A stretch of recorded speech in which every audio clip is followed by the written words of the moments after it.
Hello students, कैसे हैं आप लोग। आई होप आप लोगों की पढ़ाई बहुत अच्छी चल रही होगी। देखिए, आज हम लोग इंडियन पॉलिटी से रिलेटेड बहुत इंपॉर्टेंट एमसीक्यू सॉल्व करने वाले हैं जो आपके एग्जाम के दृष्टिकोण से बेहद इंपॉर्टेंट है। तो चलिए आइए शुरू करते हैं। देखिए, पहला क्वेश्चन है कि प्राचीन यूनान में राजनीति विज्ञान के अंतर्गत अध्ययन किया जाता था। तो याद रखिएगा किस चीज का अध्ययन किया जाता था, नगर राज्यों का। ठीक है, राजनीति विज्ञान के अंतर्गत नगर राज्यों के बारे में पढ़ाई की जाती थी। फिर देखिए लिखा है, निम्नलिखित में से कौन विद्वान राजनीति विज्ञान को विज्ञान नहीं मानता। तो बताइए इसमें से कौन सा ऐसा विद्वान है जो राजनीति विज्ञान को विज्ञान ही नहीं मानता है। तो याद रखिएगा मैटलैंड जो है वो ऐसे विद्वान हैं जो राजनीति विज्ञान को विज्ञान नहीं मानते।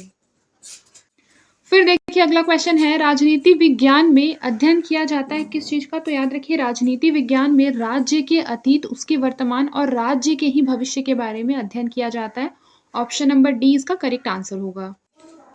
राजनीति विज्ञान का प्रारंभ और अंत, राजनीति विज्ञान का प्रारंभ और अंत राज्य के साथ होता है, यह किसका कथन है। तो उसका जो करेक्ट आंसर हो जाएगा ये हो जाएगा ऑप्शन नंबर बी, गार्नर। ठीक है, ये काफी इंपॉर्टेंट है, इसको याद रखिएगा। ठीक है, कि राजनीति विज्ञान का प्रारंभ और अंत जो है वो दोनों राज्य के साथ ही होता है, ऐसा गार्नर ने कहा था। काम सूत्र किसकी रचना है। तो जो काम सूत्र है वो वात्स्यायन की रचना है। Option number A, Vatsyayan. निम्नलिखित में से किसे राज्य कहा जाएगा। बताइए निम्नलिखित में से किसे राज्य कहा जाएगा। तो बर्मा को राज्य कहा जाएगा। फिर देखिए निम्नलिखित में से कौन सा राज्य का आवश्यक तत्व है। तो याद रखिए कौन सा राज्य का आवश्यक तत्व है, प्रभु सत्ता। ठीक है, प्रभु सत्ता जो है वो राज्य का आवश्यक तत्व है। फिर देखिए अगला क्वेश्चन है, निश्चित भूभाग निम्नलिखित में से किसका आवश्यक तत्व है। तो इसका जो करेक्ट आंसर हो जाएगा ये हो जाएगा राज्य का आवश्यक तत्व है। देखिए अगला क्वेश्चन है, सर्वाधिकारवादी राज व्यवस्था का लक्षण क्या है। तो सर्वाधिकारवादी जो राज्य है उसका लक्षण क्या है। तो ये है ऑप्शन नंबर सी, समस्त क्रियाकलापों पर सरकार का नियंत्रण। ऑप्शन नंबर सी, समस्त क्रियाकलापों पर सरकार का नियंत्रण। उदार लोकतांत्रिक राज व्यवस्था का प्रमुख लक्षण क्या है। तो बताइए उदार लोकतांत्रिक राज व्यवस्था का प्रमुख लक्षण क्या है। ऑप्शन नंबर सी, स्वतंत्र न्यायपालिका। ऑप्शन नंबर सी, स्वतंत्र न्यायपालिका। संघीय लोक सेवा आयोग के सदस्यों की नियुक्ति कौन करता है। बताइए संघीय लोक सेवा आयोग के सदस्यों की नियुक्ति कौन करता है। ऑप्शन नंबर बी, राष्ट्रपति। ऑप्शन नंबर बी, राष्ट्रपति। फिर देखिए राज्य के नागरिक सेवा आयोग के सदस्यों की नियुक्ति कौन करता है। इसका जो करेक्ट आंसर हो जाएगा ये हो जाएगा राज्यपाल। ऑप्शन नंबर ए, राज्यपाल। फिर देखिए लिखा है, नागरिकता सिद्धांत न होकर जीवन है, कथन किसका है। बताइए नागरिकता सिद्धांत ना होकर जीवन है, यह कथन किसका है। तो याद रखिए ये जो कथन है ये शॉ डेस्मॉक का है। किसका, शॉ डेस्मॉक। भारत के संघात्मक शासन की स्थापना का मुख्य कारण क्या था। तो उसका जो करेक्ट आंसर हो जाएगा ये होगा ऑप्शन नंबर बी, विशाल भारत की विविधताएं। विशाल भारत की विविधताएं। देखिए अगला क्वेश्चन है कि भारत में केंद्र को शक्तिशाली बनाने के पीछे क्या रीजन था।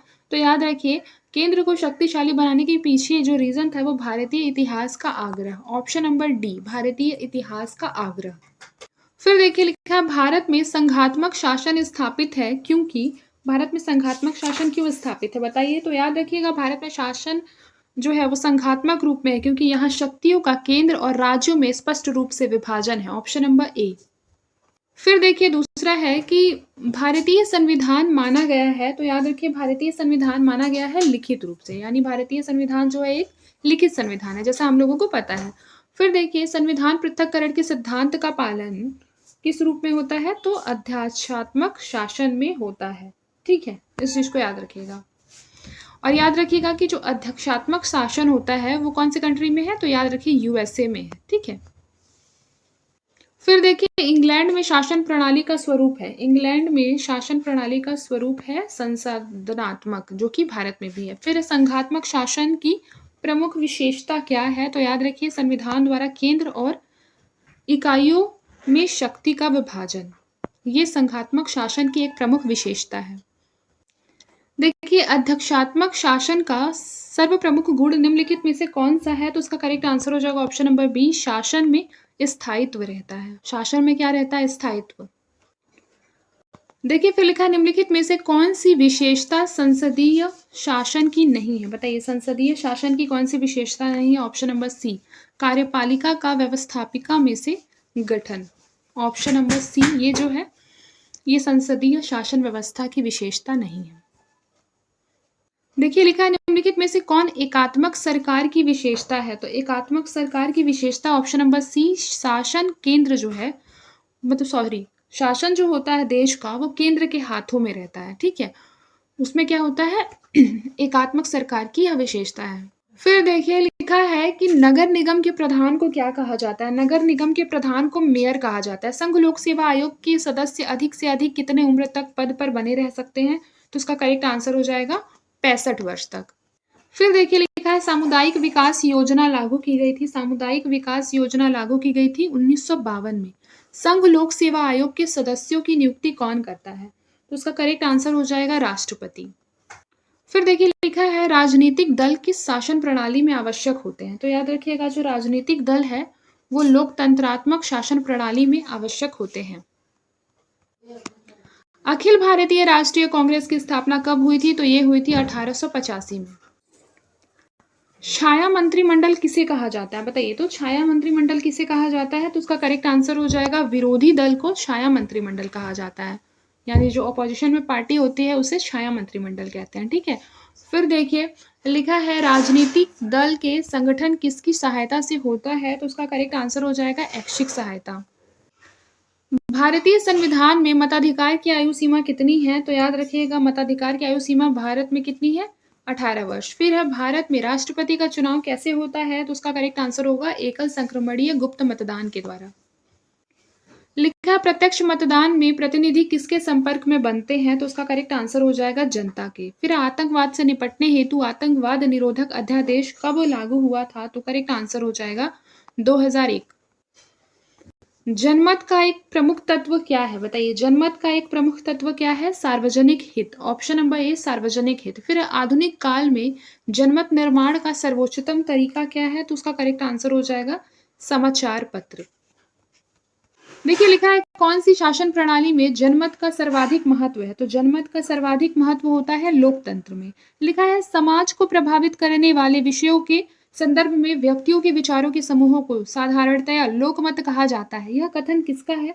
तो याद रखिएगा कि ये जो कथन है ये है लॉर्ड ब्राइस का। किसका है? लॉर्ड ब्राइस का। ठीक है, इसको आप कॉपी में नोट डाउन भी कर सकते हैं। फिर देखिए लिखा है निम्नलिखित में से कौन सा कथन स्वतंत्रता और समानता के संबंध को अभिव्यक्त करता है?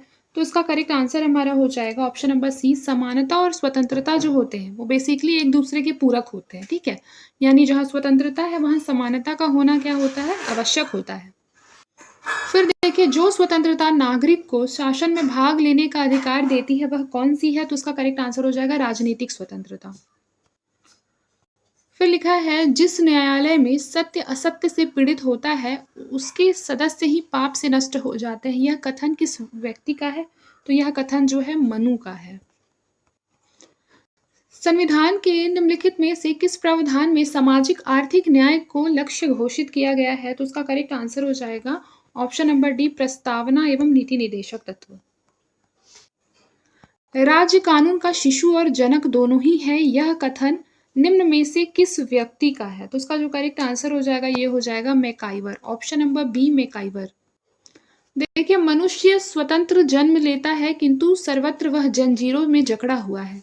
यह कथन किसका है? तो बताइए यह कथन किसका है? रूसो का। प्रसिद्ध दार्शनिक रूसो ने बोला कि मनुष्य स्वतंत्र रूप से जन्म जरूर लेता है लेकिन वह सर्वत्र ही जंजीरों में जकड़ा हुआ है।